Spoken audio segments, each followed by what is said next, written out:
In this video, we'll be discussing section 2.5 from chapter 2 of S1, and we'll be discussing variance and standard deviation. So in the previous section, we learned about measures of spread. Okay, in the previous section, we learned about measures of spread, and measures of spread give you an idea of how spread of the data is. Okay, and we learned about 3 different measures of spread. Okay, one of them was range. We had the interquartile range, and we also had the interpercentile range.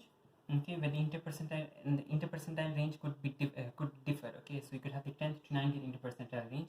You could have the 34th to 66th interpercentile range. You could have the 32nd to 68th interpercentile range, and so on. Now, in this chapter, we'll be talking about standard deviation and variance. Okay, so let's consider an example. Let's consider that we have 29, 30, 31, 32, 33, and we have the other example back again from the previous video. I'll be just copying the example from there.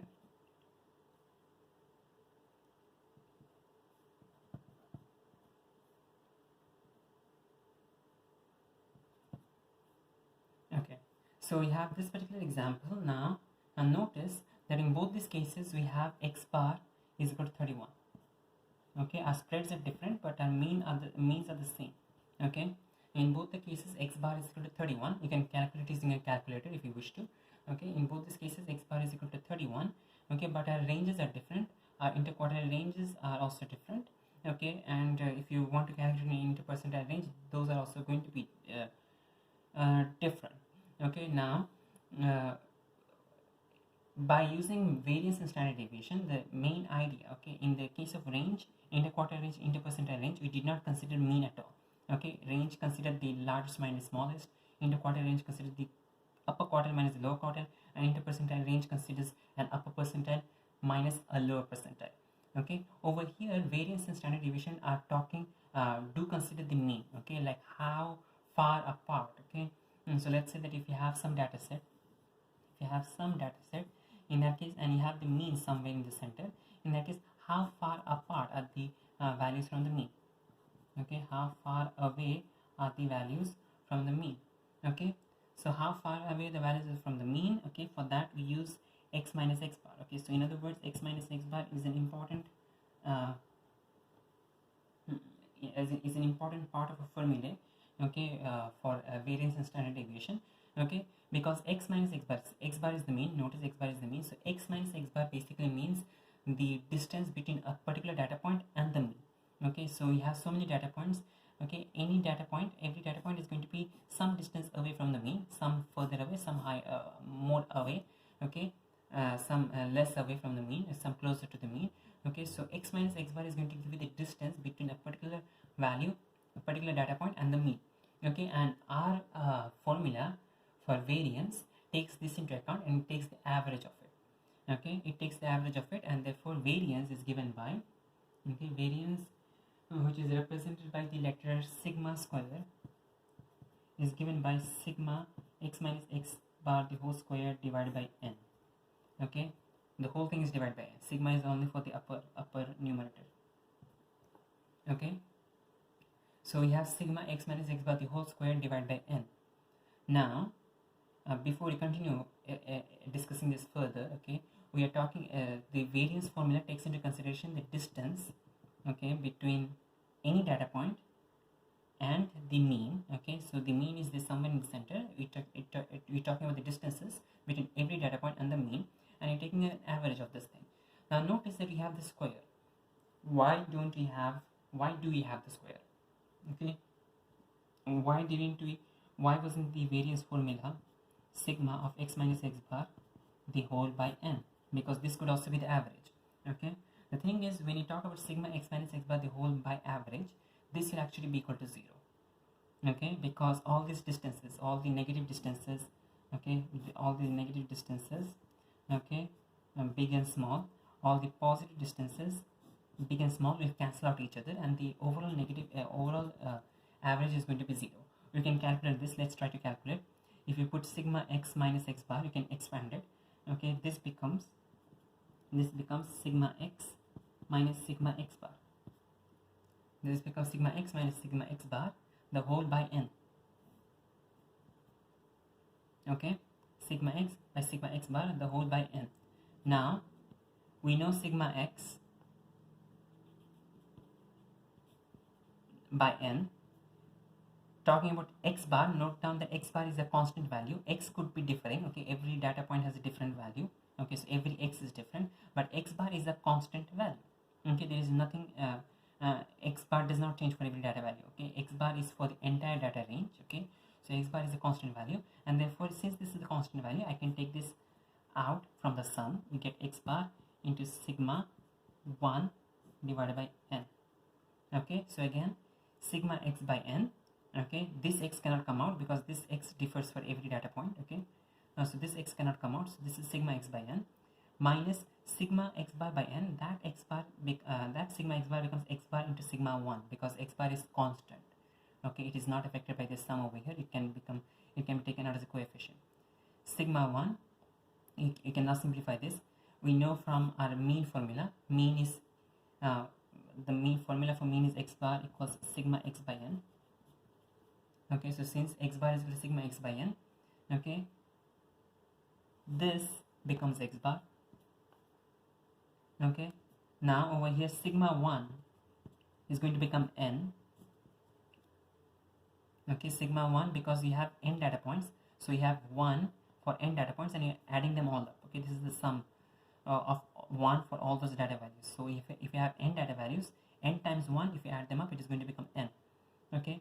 Now n and n cancel out, you get x bar minus x bar, which is equal to 0, okay. In other words, the negative distances, okay, big and small, okay, you have big negative distances, you have some medium and negative distances, you have small negative distances, and you also have small, medium and positive, small, medium and large positive differences. Those differences cancel out when you take this sum. If you add them all if you add all the differences, they cancel out and it will become 0. That's why you're taking the square, okay, we're taking the square so that the differences don't cancel out and the differences stay, okay. So positive differences will have positive square, negative differences will also have positive square, so overall the answer will add up and you'll get some value for the overall spread of the data, okay. Now before we continue expressing this, okay, sigma x minus x bar the whole square is also referred to as sxx by n. In other words, okay, sxx, which is referred to as a summary statistic, we do not need to know the exact name, we just need to know that sxx is equal to sigma of x minus x bar the whole square, okay. Sxx is simply sigma x minus x bar the whole square, so this is just another notation, okay. Sxx is the same as sigma x minus x bar the whole square, and so sxx by n is equal to sigma x minus x bar the whole square by n, okay. Now this formula over here, notice that if you want to find out, let's say that you have some data value, okay, some data range, okay, data set given to us, okay, over here you have only 5 values, but let's say that if you have 100 values, in that case, to calculate the variance, okay, this is the variance, just to make sure this is the variance.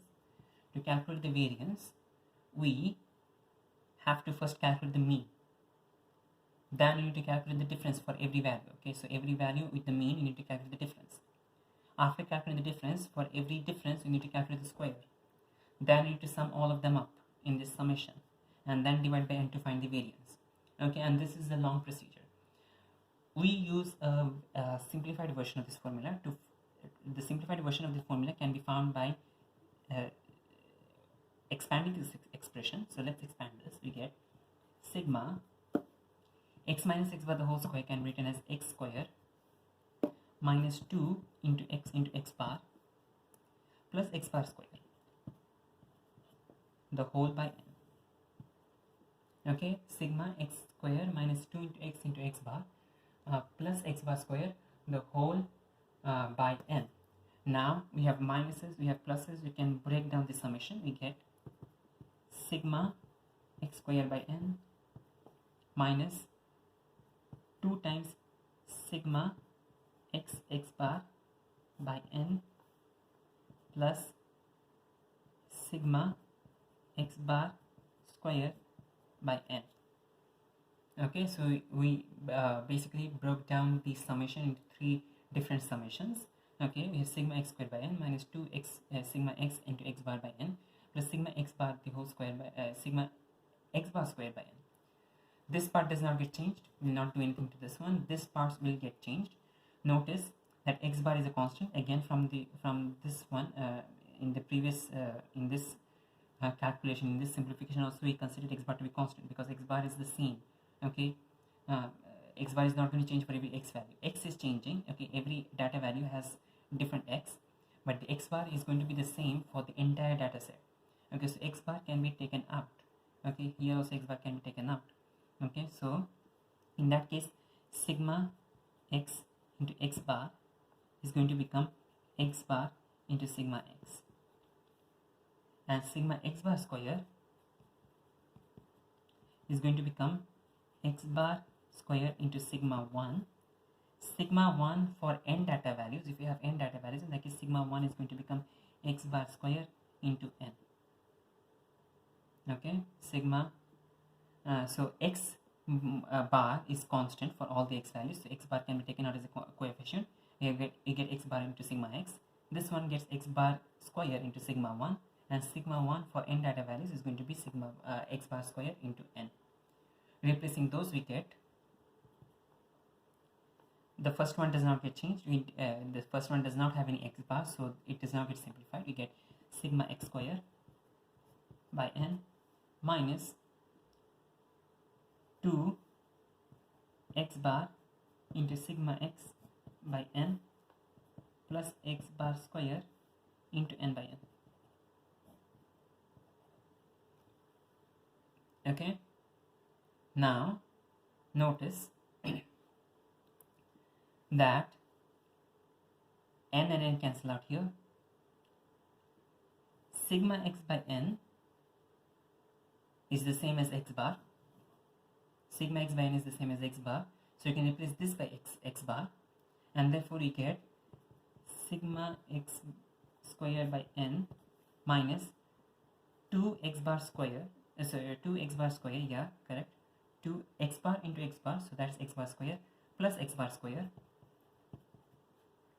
Okay, and that becomes, now if you simplify this, you get sigma x square by n minus 2 sigma x bar square as 2 x bar square minus 2 x bar square plus x bar square becomes minus x bar square, and so you have x bar square here. Okay, now x bar is the same as sigma x by n, so you can replace that. You get sigma x by n. Okay, and this is our final formula for variance. Okay, notice that this formula is often referred to as mean of the squares minus the square of the mean. Mean of the squares minus the square of the mean. Okay, that is the shorthand description of the formula. Okay, because in the first one, sigma x by n is mean, so over here sigma x by n, the whole square, is the square of the mean, so that's the second part of the formula. But the first part of the formula is sigma x square by n, and that is going to be the mean of the squares. Okay, so you're taking the squares and taking the mean of the squares, so that's going to be mean of the squares minus the square of the mean. Okay, now this formula, so we have three different versions of the formula. If you notice, we have the first version here, we have the second version here, we have the third version here. Okay, now the first and the second version are more or less the same if you're not given sxx. Okay, if the question gives you sxx, in that case great, you don't have to worry about anything else, just divide sxx by n to get the variance. But if you're not given sxx by n, in that case between these two, this is the easier version, because here you need to calculate the difference, you need to calculate the square, you need to sum them up and then calculate and divide by n to find variance. Here you just need to calculate sigma x square and then to calculate sigma x and then plug into the equation to find the answer. So this is definitely the more preferable option. Okay, now in case you have a frequency table, in that case you do need to consider frequency. Okay, so for this one, and the frequency, if you have a frequency table version, in that case you have sigma f into x minus x bar the whole square by sigma f. Okay, and if you have this version, this is the version that you'll be preferring instead of this one. If you have this version, in that case you'll have sigma fx square by sigma f minus sigma fx by sigma f the whole square. Again, this mean of the squares minus the square of the mean. Okay, we have for frequency tables we do need to consider the frequency into consideration. Now this is the variance. Notice that this is the variance sigma square. We do have the in this case we took the difference and we squared this. So this one is going to have unit square units. Okay, so let's say that if your original data set was in dollars, in that case your variance is going to be in dollar square. If your original data was in centimeters, your variance is going to be in centimeter squares, because over here we have x minus x bar the whole square. Okay, notice x square is also square. Sigma x by n the whole square is again a square. Okay, so we have centimeter square, meter square, second square, whatever your unit be for variance. Okay, sigma square, your unit is going to be square units. Now we do have the non-square version, and the non-square version is going to be simply sigma. Okay, and we call this the standard deviation.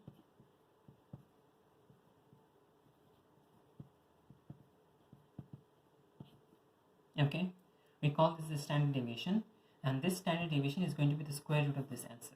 Okay, so square root of the variance, square root of the variance formula. So in any version of the formula, square root of this, square root of this, square root of this, all three are going to be giving you the standard deviation, and that one is going to have the same unit as the original data. So if your data was centimeter, second, and ton, in that case this one is going to be also centimeter, second, tons, etc. Okay, variance is going to have square units because of the square over here. Let's consider examples. For the first example we have example 9. Okay, now in example 9 we are given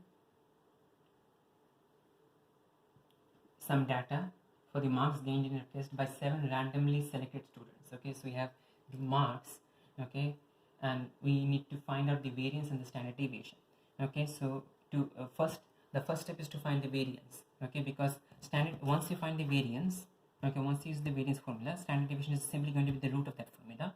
Okay, so first you need to find the variance. So variance is equal to sigma x minus x bar the whole square by n. But notice, even though this formula is correct, we will not be using this formula, because using this formula is going to take us time. Okay, so we'll be using the other version of the formula, which is going to be sigma x square by n minus sigma x by n the whole square. Okay, we'll be using the mean of the squares minus the square of the mean version of the formula. Okay, so we need to find out sigma x square and sigma x. Okay, we need to find out sigma x square and sigma x. Okay, we have the values 3, 4, 6, 2, 8, 8, 5. So in that case, sigma x is going to be 3 plus 4 plus 6 plus 2 plus 8 plus 8 plus 5. Okay, and that is equal to 36. Okay, sigma x square is going to be the square of all. You need to find the square and then add them up. Okay, so it is a sum of the squares. Okay, so we have 9, 16, 36, 4, 64, 64, 25,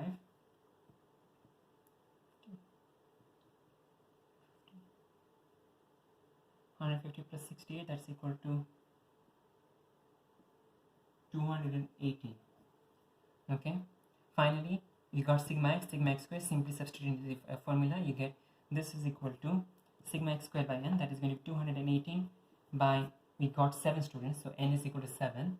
Okay, so 218 by 7 minus sigma x by n the whole square. Okay, so it is sigma x by n, that is going to be 36 by 7 the whole square. Okay, the square is applied to the entire thing. Okay, and this you can use a calculator. I'll be just copying the answer from the question, and it says that it is 4.69.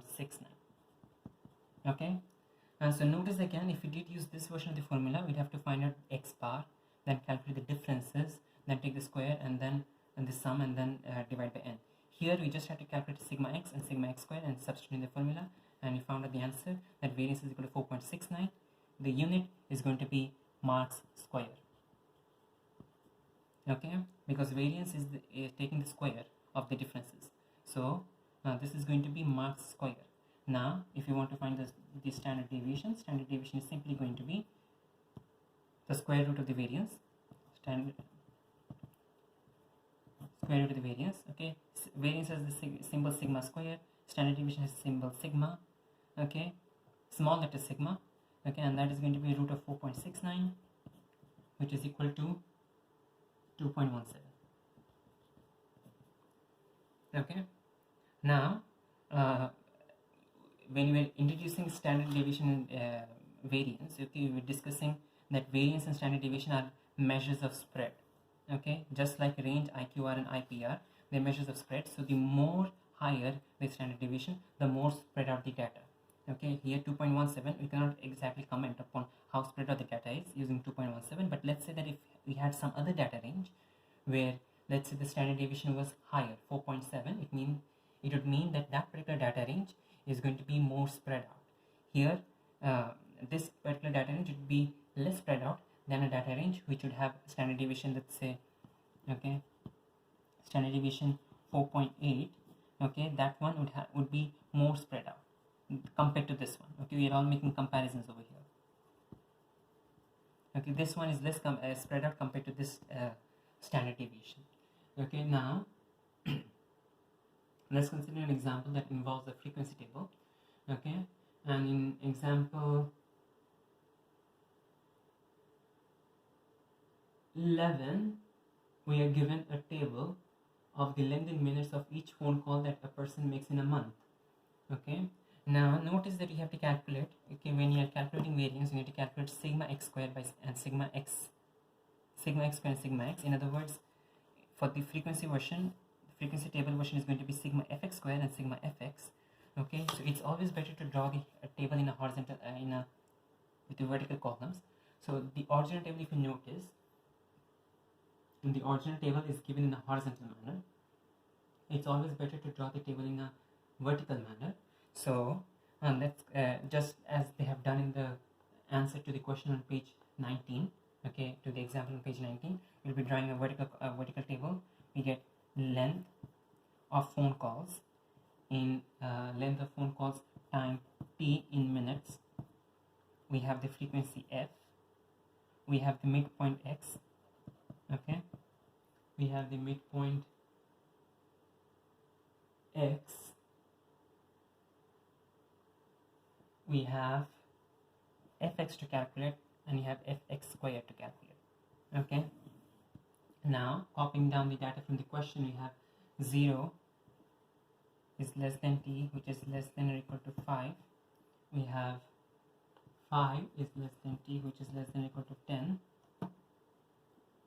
10 is less than t, which is less than or equal to 15. 15 is less than t, which is less than or equal to 20. 20 is less than t, which is less than or equal to 60. Again, 60 is less than t, which is less than or equal to 70. And the frequencies given are 4, 15, 5, 2, 0, and 1. Okay, now notice that we in this case, because we have continuous data, okay, we do need to find the midpoint. Okay, in example 10, if you look, okay, the example 10, it is giving you again some continuous data, but it was rounded up. Okay, and it was given as a single time value. So those would be considered and those would be considered, even though those would be considered still continuous data. Let's say in example 10 you had 35, 36, 37, and so on. Okay, so it would still be considered continuous data, and you have to fill in the gap. So the first one would become 34.5 to 35.5. The second one will become 35.5 to 36.5. The third one will become 36.5 to 37.5. Okay, so you'd have to consider the classes okay, and you have to consider the class width, the midpoint x, okay. If it was simply discrete data, use the data as it is, okay. But in example 10 also, if you notice, okay, it was not exactly discrete data, it was continuous data, so you need to consider the class width, take into consideration that, and then determine the midpoint x. In this case, we don't have any gaps, 5 5 10 10 15 15 20 20 60 60 so on, so we don't have any gaps. The midpoint calculation is going to be easy. We get 2.5 for the first one, we get 7.5 for the next one,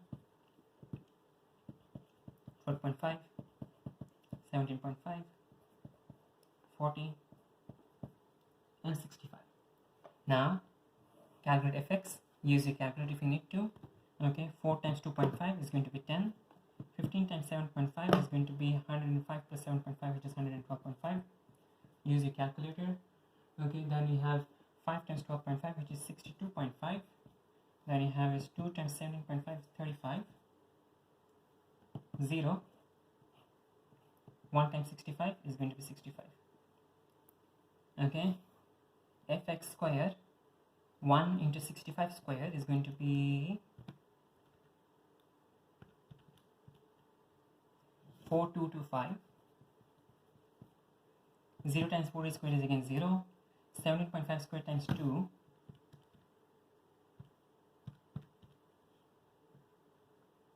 612.5. Then you have 12.5 square times 5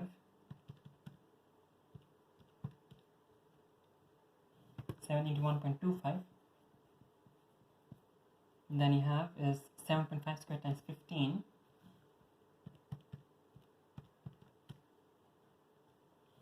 843.75. And finally 2.5 square times 4 6.25 times 4, that is going to be 25. Okay, be careful, you are multiplying fx for the first one, that is going to be easy, simply multiply f in x. The second one is fx square, so square the x, the midpoint x, and then multiply by f.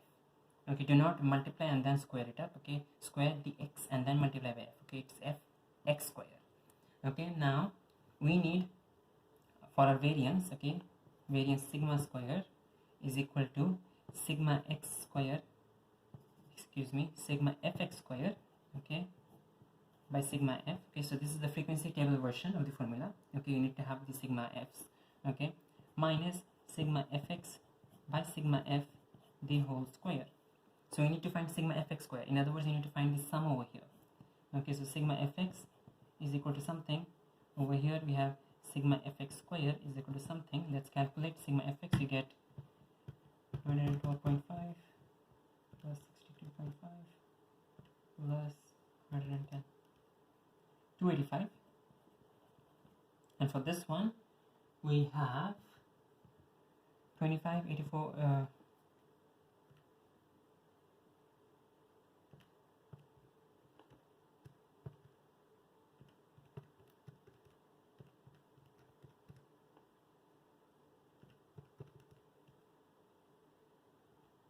5784.5. Did a mistake somewhere, give me a second. Here 6487.5.